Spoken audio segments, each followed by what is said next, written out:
दोस्तों समीर बंसल की book problem in calculus का क्वेश्चन नंबर 5 बढ़िया किताब है, आप फॉलो कर सकते हो।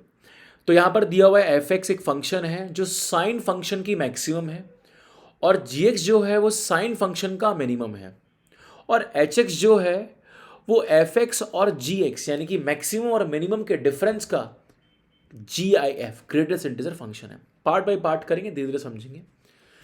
अब यहाँ पर मैं सबसे पहले देखो, यहाँ पर एक बात दी हुई है कि जो टी है वो जीरो से बड़ा है, ये बात तो श्योर है। यानी कि मैं जब ग्राफ बनाऊंगा तो केस नंबर 1 ले लेता हूँ। केस नंबर 1 के अंदर मैंने ग्राफ बनाया कि अगर x आपका जीरो से लेकर π/2 तक हो, π/2 नॉट इंक्लूडेड, यानी कि यहां से लेकर यहां तक हो लेकिन दिस नॉट इंक्लूडेड, तो अब एफ एक्स क्या होगा? एफ एक्स 1 नहीं होगा, 1 से जरा सा छोटा, यानी कि 0.9 बार, और आपका जी एक्स हो जाएगा दोस्तों 0। इन दोनों का डिफरेंस क्या होगा? That is 0.9 bar minus 0 is 0.9 बार, लेकिन एच एक्स जो है वो इसका इंटीजर पार्ट है। तो आप देखिए 0.9 बार का इंटीजर पार्ट हो जाएगा 0। तो इस पहले केस में एच एक्स की वैल्यू आई है 0। ठीक है। केस नंबर 2 कि अगर आपका जो x है वो π/2 को भी क्रॉस कर जाता है, यानी कि केस नंबर 2 हमने लिया कि अगर π/2 से बड़ा, यानी कि अब मैं पाई तक लेने वाला हूँ। केस नंबर 2, अगर आपका x 0 से लेकर पाई तक होता है, ठीक है। अब देखें यहाँ पर क्या होगा ग्राफ। अब जब ग्राफ बनाओगे आप तो यहाँ तक ग्राफ बनाओगे, ठीक है। अब आप बताइए मैक्सिमम क्या है? क्लियर कट मैक्सिमम आपको दिखाई दे रहा है कि 0 है, सॉरी 1 है, ये रहा मैक्सिमम, और क्लियर कट दिखाई दे रहा है ग्राफ 0, इसका मिनिमम है 0। तो इस इंटरवल में अगर 0 से पाई की बात करें तो यहां पर क्लियर कट दिखाई दे रहा है कि आपका जो एच एक्स है वो क्या बनेगा? एफ एक्स माइनस जी एक्स का जी आई एफ, मतलब 1 माइनस 0 का जी आई एफ 1। तो इस केस में आंसर हो गया 1।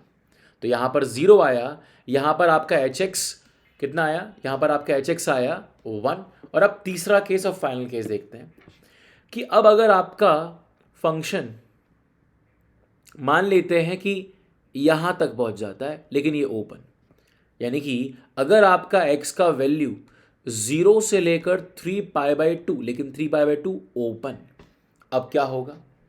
अभी भी अगर आप देखोगे तो आपका जो एफ एक्स है वो तो मिनिमम मैक्सिमम 1 ही आएगा, लेकिन इस बार जो मिनिमम है, आप देखिए मिनिमम कहाँ पर आया। ये मैं बोल रहा हूँ ग्राफ यहाँ तक भी रुका या यहाँ तक भी रुका या कहीं तक भी रुका, मैं इसको एंड पॉइंट तक भी लेकर गया तो ये बनेगा -0.9 बार, ये आपका मिनिमम बना। अब अगर आप इन दोनों का डिफरेंस लोगे तो डिफरेंस क्या आएगा? 1 minus 0.9 bar, 1 minus of -0.9 bar बन जाएगा प्लस, यानी कि बनेगा G I F of 1.9 bar which is equal to 1। ठीक है।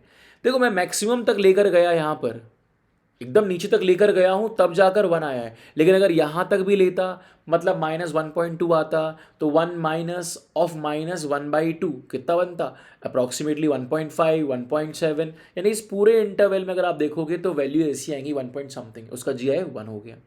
तो यहां पर भी आंसर आया 1। और अब जैसे ही आप क्रॉस करते हो, यानी कि अब अगर मैं चौथा केस लेने वाला हूं कि आपने 3/2 को टच कर लिया और उसके बाद भी अगर आप चले जाओ तो कोई फर्क नहीं पड़ने वाला है, यानी कि अगर मैं 0 से 2π तक के इंटरवल की बात करूं तो फाइनल टच करने वाले क्वेश्चन का, तो अगर 0 से पाई तक की बात करूं दोस्तों, जैसे ही 3π/2 पहुंचा वैसे ही मिनिमम टच कर गया -1, उसके बाद ये उठे गिरे कुछ भी हो कोई फर्क नहीं पड़ने वाला है।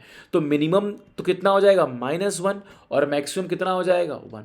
उसके बाद ग्राफ आगे भी बढ़े तो कोई फर्क नहीं पड़ने वाला होगा, बिकॉज मिनिमम रहेगा -1 और मैक्सिमम तो ऑलरेडी फिक्स हो चुका है 1, राइट। तो मैक्सिमम कितना आएगा हर बार इस केस में? 1। और मिनिमम कितना आएगा इस केस में अगर 0 से 2π या उसके बाद कितना भी हो, ठीक है, ये हो जाएगा आपका -1। तो इन दोनों का डिफरेंस क्या है? 1 minus of -1 is equal to 2। और जी आई एफ ले लो, इसका जी आई एफ भी ले लोगे दोस्तों तो क्या आएगा? 2। अब सवाल पूछा था कि एच एक्स की रेंज क्या है, तो आंसर सिंपल सा है कि 0 मिला 1 मिला और 2 मिला, तो आंसर ऑप्शन नंबर सी। पर बढ़िया सवाल था यार, इसको ध्यान से समझना। और अब स्टार्ट करेंगे क्वेश्चन नंबर 6।